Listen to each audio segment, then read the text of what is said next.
Good morning प्यारे विद्यार्थियों, स्वागत है अपने सत्यकेतु डिफेंस एकेडमी के लाइव सेशन में। प्यारे विद्यार्थियों, कल की तरह आज भी हम लोग जो है 15 क्वेश्चंस लेकर आए और उसको सॉल्व करते हैं। और आप जल्दी से इन क्वेश्चनों का आंसर दीजिए और अपना स्वयं का अनुमापन करिए कि हम लोग किस स्तर पे है। Okay, JR. बागर, आरू चौधरी, जय हिंद। बराबर।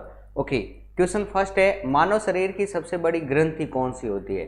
तो प्यारे विद्यार्थियों, मानव शरीर की जो है वो सबसे बड़ी ग्रंथि कौन सी है, इसका आंसर दीजिए। बहुत अच्छा, B answer, MS. Chaudhary, Jai Hind, Shyam Jat, Anil, JR. Bagar, Arun Chaudhary, okay, Mahesh, MS. Chaudhary, Chautan, okay, ठीक है। तो प्यारे विद्यार्थियों, मानव शरीर की सबसे बड़ी ग्रंथि कौन सी होती है? तो वो होती है अपने यकृत ग्रंथि, यानी कि लिवर। लिवर जो होती है वो अपने शरीर की सबसे बड़ी ग्रंथि होती है। बराबर ना? ओके, चलो आगे चलते हैं हम लोग। नेक्स्ट अपने आगे की तरफ चलते हैं। बराबर ना?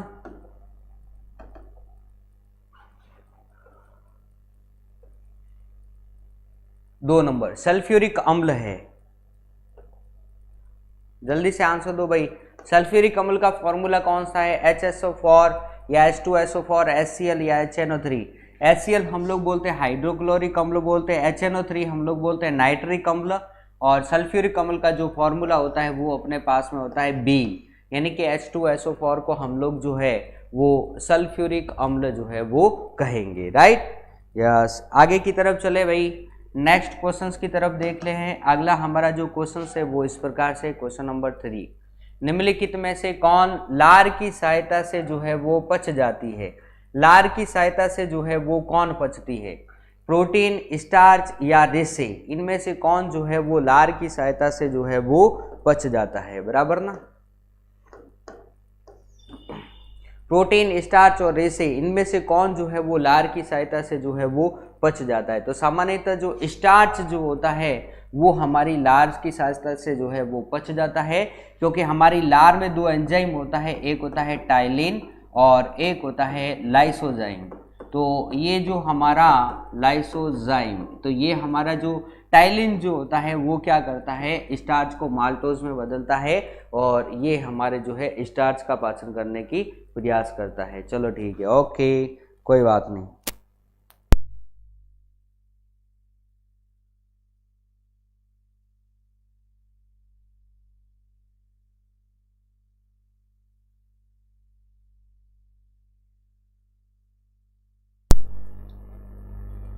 ठीक, नेक्स्ट हम लोग चलते हैं आगे क्वेश्चंस की तरफ। क्वेश्चन नंबर 4 नंबर क्वेश्चंस अपने हैं इस प्रकार से, प्रकाश तरंग सिद्धांत जो है वो किया था या दिया था? प्रकाश का जो तरंग सिद्धांत है वो किसने दिया था?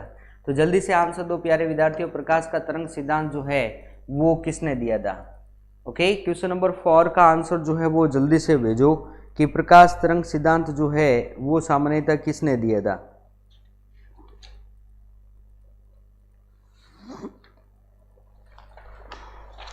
तो प्यारे विद्यार्थियों, बहुत अच्छा, शाबाश शाबाश। तो प्यारे विद्यार्थियों, आपको पता ही है कि प्रकाश तरंग सिद्धांत जो है वो हमारे हाइजेनबर्ग ने दिया था, या फिर हम लोग बोलते हैं हाइजेनबर्ग के द्वारा जो है वो प्रकाश तरंग सिद्धांत जो है वो दिया गया था। बराबर ना? ओके, तो ये चीज ध्यान में रखना, डी नंबर ऑप्शन जो है वो राइट होगा। आगे चलते हमारे नेक्स्ट क्वेश्चंस की तरफ चलते हैं। अगला हमारा क्वेश्चन है क्वेश्चन नंबर 5, निम्न में से कौन प्राथमिक रंग नहीं है? प्राथमिक रंग जो है वो कौन नहीं है? जल्दी से आंसर दो भाई, प्राथमिक रंग जो है वो कौन सा नहीं है? काला, हरा, नीला या फिर लाल? तो मेरे प्यारे विद्यार्थियों, आपको पता ही है आर, जी और बी, इनको हम लोग जो है प्राथमिक नाम से जानते हैं, यानी कि रेड, ग्रीन और ब्लू, ये हमारे प्राथमिक रंग है, यानी कि हरा, नीला और लाल, रेड, ग्रीन एंड ब्लू। काला जो होता है वो हमारा प्राथमिक रंग नहीं है, इसलिए ये हमारा ऑप्शन राइट हो जाएगा। ठीक है, यस। आगे चलते हैं प्यारे विद्यार्थियों, क्वेश्चन नंबर 6। क्वेश्चन नंबर 6 जो है वो हमारा इस प्रकार से है, सोडियम परावर्तक लैंप में उपयोग होता है। सोडियम परावर्तक लैंप में जो है वो क्या उपयोग होता है? तो जल्दी से आंसर दीजिए। सोडियम परावर्तक लैंप में जो है वो उपयोग होता है? समतल दर्पण, अवतल दर्पण, उत्तल दर्पण या उत्तल लेंस? तो सोडियम परावर्तक लेंस, 6 नंबर क्वेश्चन, बहुत अच्छा क्वेश्चन है कि सोडियम परावर्तक लैंप में उपयोग होता है, क्या उपयोग होता है?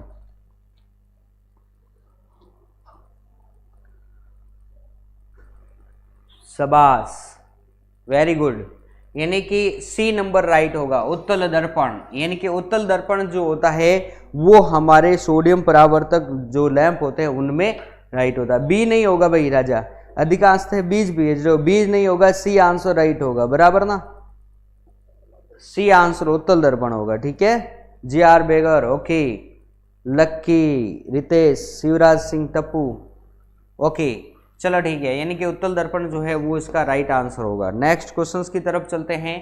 अगला हमारे पास में क्वेश्चंस इस प्रकार से है, क्वेश्चन नंबर 7, परम ताप है, परम शून्य ताप कौन सा है? जल्दी से आंसर दो भाई, परम शून्य ताप जो है वो कौन सा है?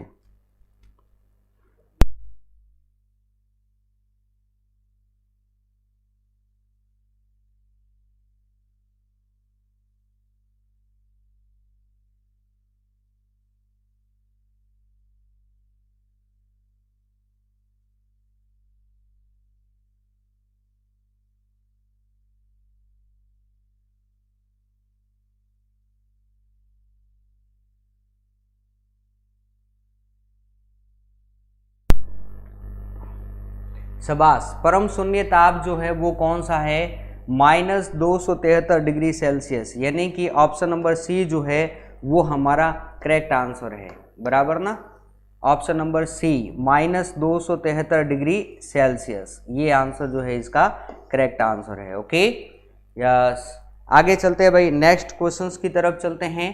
और अगला हमारा क्वेश्चंस जो है वो इस प्रकार से है, क्वेश्चन नंबर 8, पृथ्वी का वायुमंडल गर्म होता है, पृथ्वी का वायुमंडल जो है वो किस विधि के द्वारा जो है वो गर्म होता है? तो जल्दी से आंसर दो भाई, पृथ्वी का वायुमंडल जो है वो किस विधि से गर्म होता है? तो मेरे प्यारे विद्यार्थियों, आपको पता ही है कि पृथ्वी का जो वायुमंडल जो है ना वो हमारे संवहन विधि के द्वारा जो है वो क्या होता है? गर्म होता है। यानी उष्मा संचरण की जो संवहन विधि होती है उस विधि के द्वारा जो है वो क्या होता है? अपने गर्म होता है संवहन विधि से, बराबर ना? यस, बहुत अच्छा, शाबाश, यानी ऑप्शन नंबर ए जो है वो हमारे करेक्ट आंसर है, बराबर ना? यस, नेक्स्ट हम लोग आगे की तरफ चलते हैं। अगला हमारा क्वेश्चन है कुछ इस प्रकार से, क्वेश्चन नंबर 9, क्वथनांक बिंदु पर, क्वथनांक बिंदु पर क्या होता है भाई? जल्दी से आंसर दो, क्वथनांक बिंदु पर क्या होगा? क्वथनांक बिंदु पर द्रव गैस में बदलता है, द्रव में परिवर्तन नहीं होता है, द्रव ठोस में बदलता है, या उपरोक्त सभी? क्वथनांक बिंदु पर क्या होता है? तो क्वथनांक बिंदु में जो है वो, जल्दी से आंसर दो भाई, क्या होगा? 9th नंबर क्वेश्चन का आंसर दो, क्या होगा?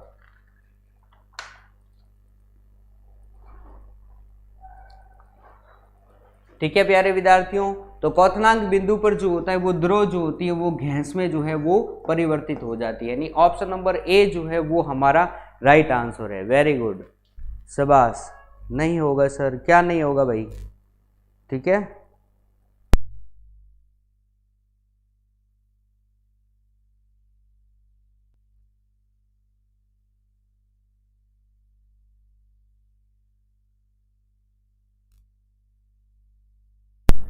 ओके, चलो ठीक है,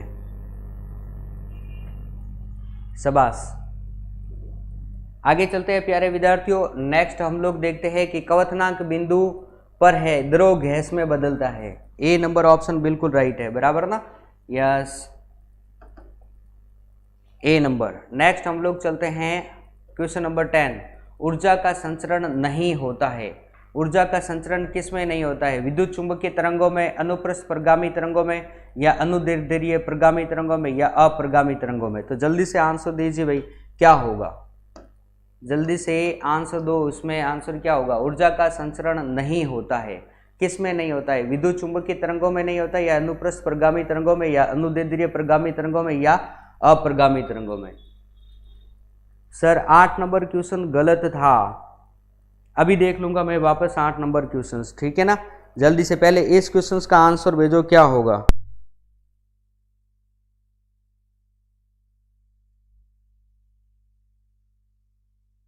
भाई इस क्वेश्चन का आंसर जो है वो क्या होगा, जल्दी से आंसर दो।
Very good. अभी हम लोग 8 नंबर क्वेश्चंस भी देख लेंगे, यानी कि ऊर्जा का संचरण नहीं होता है। तो जल्दी से क्वेश्चंस का आंसर, बहुत अच्छा, सभी के एकदम करेक्ट आंसर आ रहा है। तो प्यारे विद्यार्थियों, ऊर्जा का संचरण जो है वो सामान्यतया अपरगामी तरंगों में जो है वो नहीं होता है, यानी ऑप्शन नंबर डी जो है वो हमारा करेक्ट आंसर होगा। चलो भाई आगे चलते हैं नेक्स्ट क्वेश्चंस की तरफ। अगला क्वेश्चन हमारे, पहले 8 नंबर क्वेश्चंस देखते हैं। 8 नंबर क्वेश्चन है अपना ये कि पृथ्वी का वायुमंडल गर्म होता है। तो पृथ्वी का वायुमंडल गर्म जो होता है वो सामान्यतः संवहन विधि के द्वारा होता है। ऑप्शन ए नंबर मैंने बताया कि राइट होगा। पृथ्वी का वायुमंडल जो है वो गर्म होता है ऑप्शन ए से, संवहन विधि से। हाँ भाई गलत कैसे, यही तो विधि है ना, संवहन विधि। क्या 8 नंबर में आप लोग क्या बता रहे हो, जल्दी से आंसर दो मुझे, क्या बता रहे हो 8 में क्या होगा? 8 नंबर में यही तो आंसर राइट होगा कि संवहन विधि के द्वारा ही तो जो है वो सामान्यतः हमारा जो वायुमंडल जो होता है वो क्या होता है, गर्म होता है।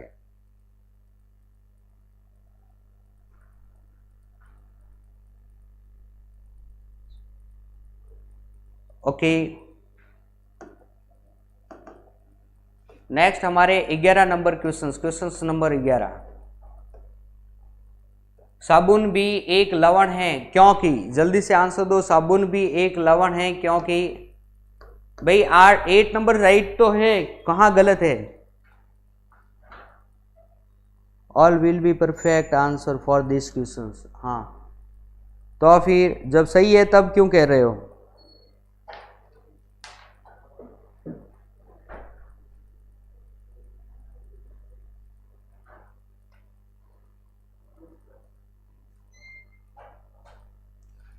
साबुन भी एक लवण है क्योंकि क्वेश्चन नंबर 11 का आंसर दो भाई जल्दी से। क्योंकि यह जो है वो सामान्यतः उच्च वसा अम्लों का सोडियम लवण जो है वो होता है, यानी ऑप्शन नंबर सी जो है वो हमारा करेक्ट आंसर होगा।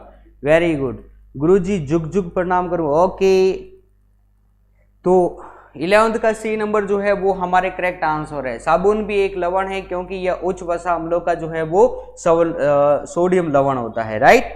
यस, आगे चलते भाई नेक्स्ट क्वेश्चंस की तरफ चलते हैं। अगला हमारा क्वेश्चंस इस प्रकार से है।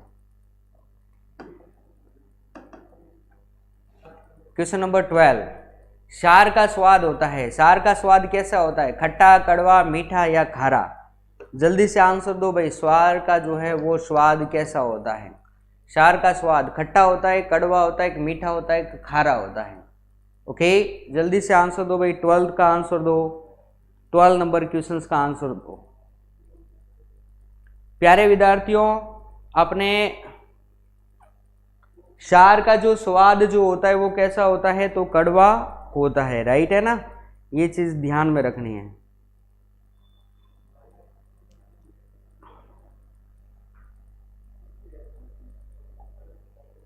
हाँ जी, तो सार का स्वाद जो है वो कैसा होगा, तो कड़वा होगा, बराबर ना।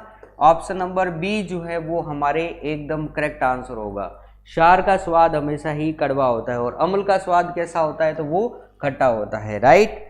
आगे चलते भाई नेक्स्ट क्वेश्चंस की तरफ चलेंगे। अगला क्वेश्चन है हमारे क्वेश्चन नंबर 13 नंबर, इलेक्ट्रॉन पर कौन सा आवेश होता है? तो जल्दी से आंसर दो भाई, इलेक्ट्रॉन पर जो है वो कौन सा आवेश होता है, धनावेश, ऋणावेश या इनमें से कोई नहीं?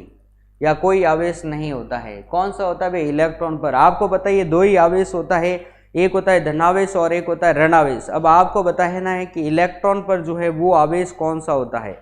जल्दी से आंसर दो भाई, इलेक्ट्रॉन पर जो आवेश जो होता है वो कौन सा होता है?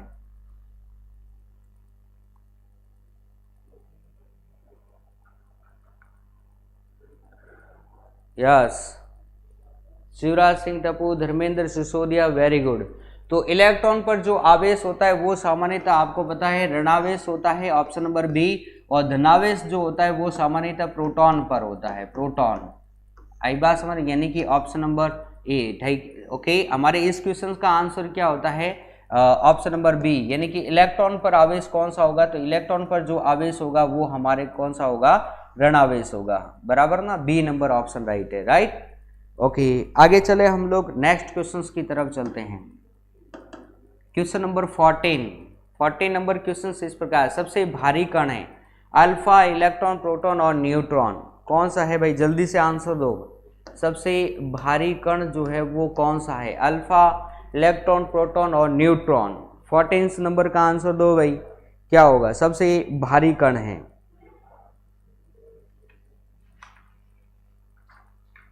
आपको पता ही है कि आयनन क्षमता जिसकी अधिक है वही तो है भारी, ठीक है ना? तो कौन सा होगा भाई? जल्दी से आंसर दो भाई, सबसे भारी कण कौन सा है? 14 नंबर क्वेश्चन, वेरी गुड, शाबाश। यानी कि 14 का अपने आंसर आता है ए, अल्फा। यानी अल्फा जो होता है वो सबसे जो है भारी कण होता है, यानी कि ए नंबर ऑप्शन जो होता है वो बिल्कुल भारी। ओके, यानी अल्फा सबसे भारी होता है, सबसे हल्का कौन होता है? तो गामा होता है, बराबर ना? अल्फा, बीटा और गामा, ये भारी जो होता है सबसे पहले अल्फा, फिर उसके बाद बीटा, फिर हम लोग कहते हैं ये गामा होता है, राइट। ओके, आगे चलते भाई नेक्स्ट क्वेश्चंस की तरफ चलेंगे। अगला हमारा question last and final question है, आज की क्लास का लास्ट क्वेश्चन है भाई, जल्दी, ठीक है ना? ओके, चलो क्वेश्चन नंबर 15 इस प्रकार से, न्यूट्रॉन की खोज जो है वो किसने की थी?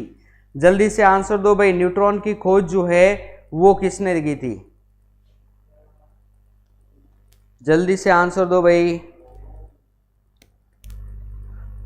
न्यूट्रॉन की खोज जो है वो किसने की थी? जल्दी से आंसर दो भाई, न्यूट्रॉन की खोज किसने की?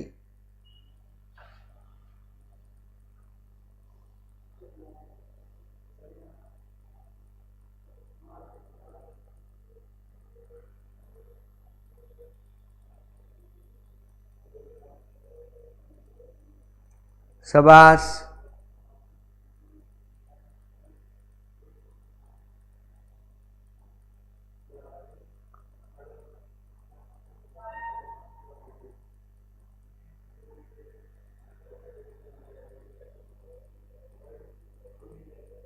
ओके।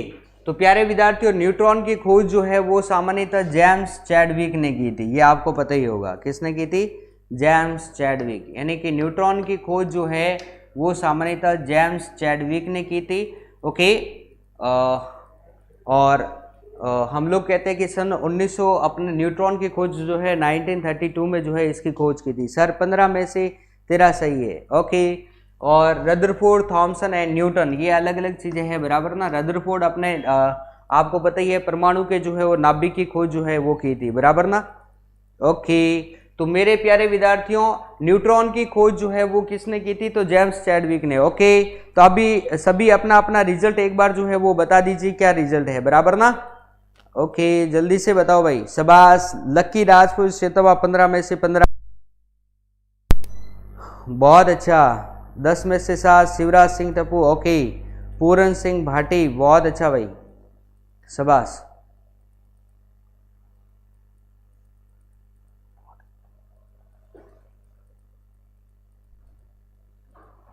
हाँ भाई, जल्दी से आंसर दो भाई, जल्दी से।